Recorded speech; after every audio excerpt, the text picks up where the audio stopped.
Welcome to the 8th film of our journey through the United Kingdom, with Dublin as our next destination. The famous Temple Bar area is essential for non-stop action. Dublin Castle is further along. Near Trinity College is a memorial to the Great Famine of 1845 to 1852. The peaceful St Stephen's Green played a role in the 1816 Easter Uprising.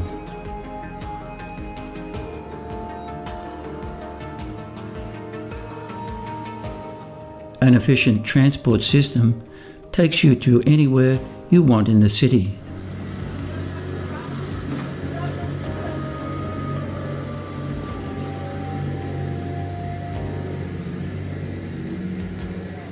Street art gives you a good impression of old Dublin.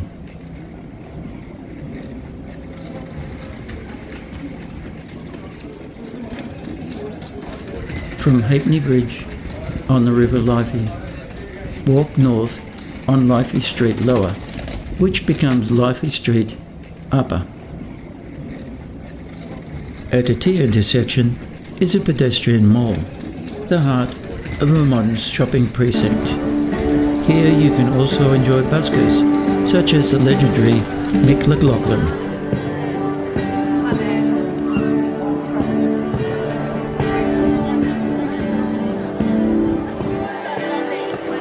I was born and raised in Dublin, and I'll always be so proud to follow in the footsteps of the one before us now.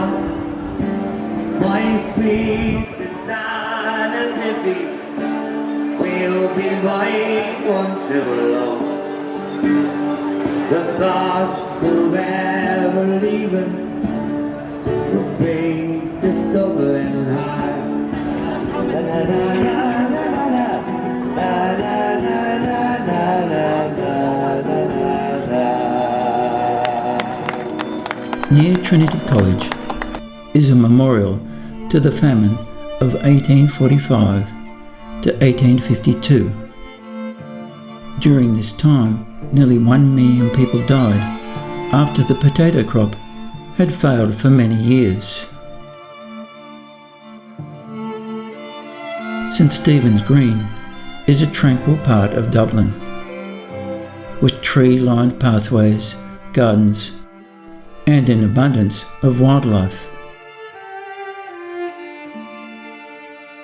It was here, during the 1916 Easter Rising, that 200 Irish volunteers, led by James Connolly and Patrick Pearse, dug trenches and set up a makeshift Red Cross post in one of the summer houses. This was in protest against English rule. James Connolly was executed on May 12, 1916, for his participation in the rebellion. Dublin Castle was originally built in the 13th century as a fortress, then became a prison, and afterwards a treasury. During the Irish Rising, Thomas Fitzgerald laid siege to the castle, but failed when the citizens of Dublin suddenly gained a sense of loyalty to the King of England, James I.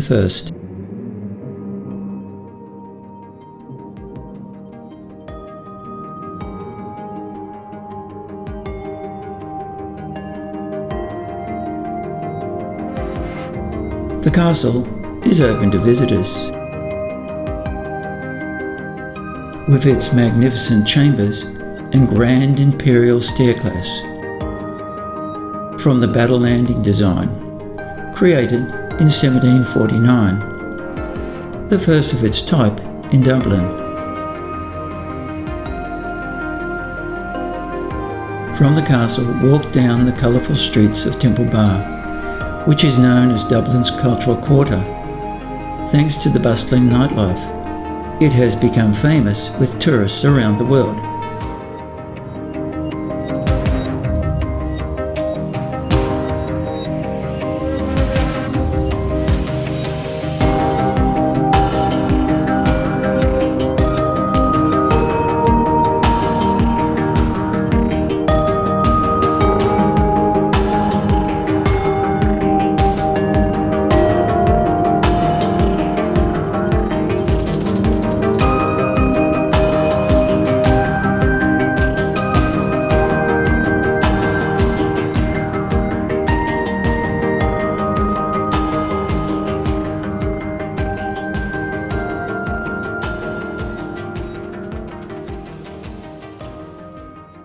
The National Museum of Ireland is located on Kildare Street. The museum is home to the well-preserved bog bodies dating from the Bronze Age. Most archaeologists believe they were victims of ritual sacrifice. A short walk from the museum takes you to Trinity College and its magnificent library. The library's history dates back to the establishment of the college in 1592, and it is the largest library in Ireland.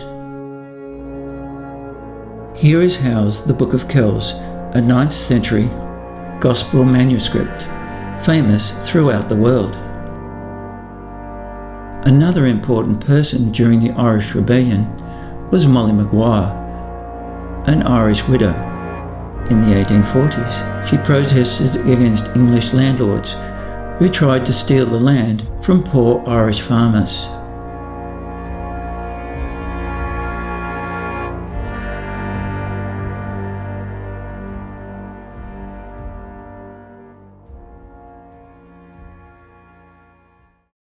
From Dublin, we travelled by train to Belfast, the capital of Northern Ireland. From Belfast Station, it was a quick bus ride to the Titanic Museum.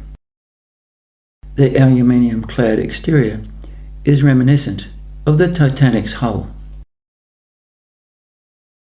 The museum's interior depicts the last moments of the Titanic, its crew and passengers.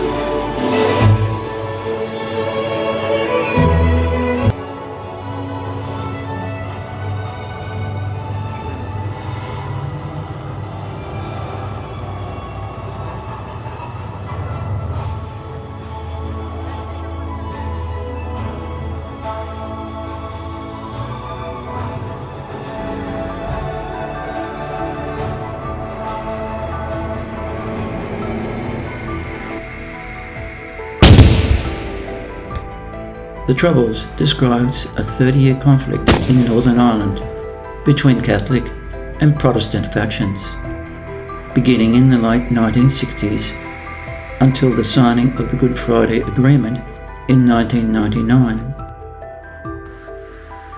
3,600 people were killed and more than 300,000 wounded. The mural of Bobby Sands on Falls Road depicts a powerful moment in the Northern Ireland conflict. He was a member of the Provisional Irish Republican Army, who died following a 66-day hunger strike in Her Majesty's Prison, Maze.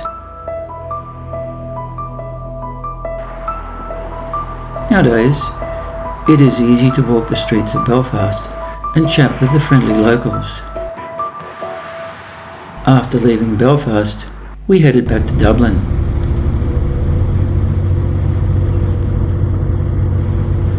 The next day we caught a train from Connolly train station, Dublin, to the picturesque coastal town of Dalkey. An easy stroll took us past magnificent homes overlooking the Irish Sea.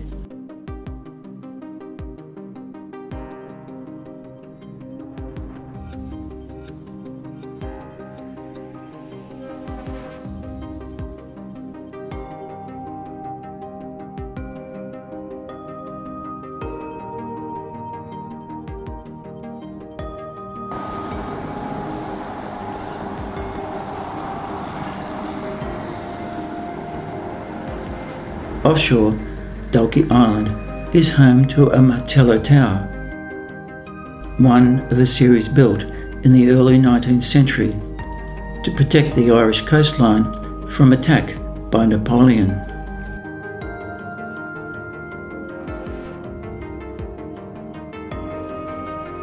Dalkey is a charming town, with bookshops and cafes serving delicious coffee, hot chocolate and meals.